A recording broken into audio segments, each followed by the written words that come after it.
Satu benda yang saya rasa menarik pasal Jepun adalah saya belajar pentingnya merancang dalam hidup ni dekat Jepun. Macam di Jepun, di setiap fasa kehidupan mereka ada perancangan-perancangan yang mereka tetapkan.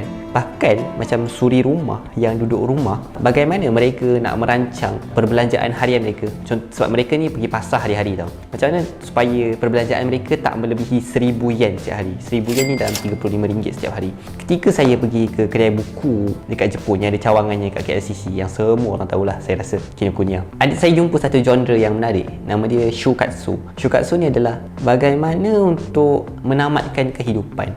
Orang tak fikir kadang-kadang nak menamatkan hidup, okeylah nanti meninggal dunia, nanti adalah orang yang urus jenazah kita, dan pandailah nanti anak-anak fikir pasal harta pewarisan dan sebagainya. Tetapi sebenarnya nak menamatkan hidup pun ada perancangan yang perlu dibuat, dan dekat Jepun it is proven that they plan for it, because ada banyak buku tentang macam mana nak merancang menamatkan kehidupan.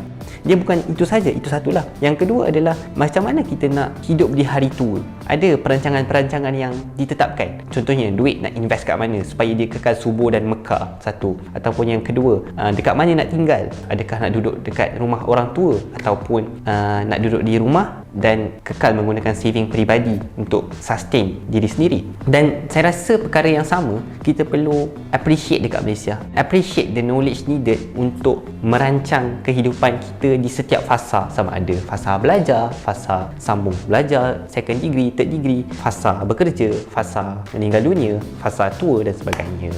Adakah dengan merancang ni kita tak dapat enjoy the present atau enjoy the moment? Dan saya pun teringatlah ada satu buku Iman Publication terbitkan, Hiduplah Untuk Hari Ini, tulisannya Imam Muhammad Al-Ghazali kan. Sebenarnya dia bukanlah tentang masalah enjoy the moment. Kita hidup dengan resource yang terhad, scarce resource kalau kita belajar dalam ekonomi kan. Kita bukanlah ada limitless resource. Kita bukanlah boleh sakau duit sana sini untuk lengkapkan kehidupan kita di kemudian hari. Maknanya kita perlu hidup within the means yang kita ada, dan kita perlu agihkan resource yang kita ada tu sebaiknya supaya kita tidak melampaui batas yang ditetapkan. Itu satu.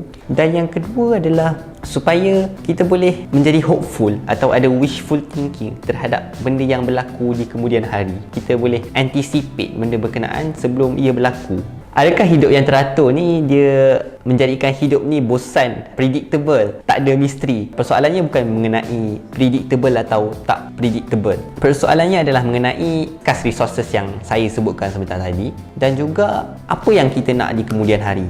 Benda akan berlaku kadang-kadang ikut apa yang kita harapkan, tapi ada juga hari yang berlaku mengikut apa yang kita tak harapkan pun berlaku macam tu. Dengan adanya wishful thinking, dengan adanya planning untuk perkara yang berlaku di masa hadapan, kita akan lebih prepared. Contohnya kalau A tak berlaku, apa preparation kita, apa yang kita perlu buat, dan itu akan menyebabkan kita lebih bersedia untuk menerima takdir ke atas kita di kemudian hari.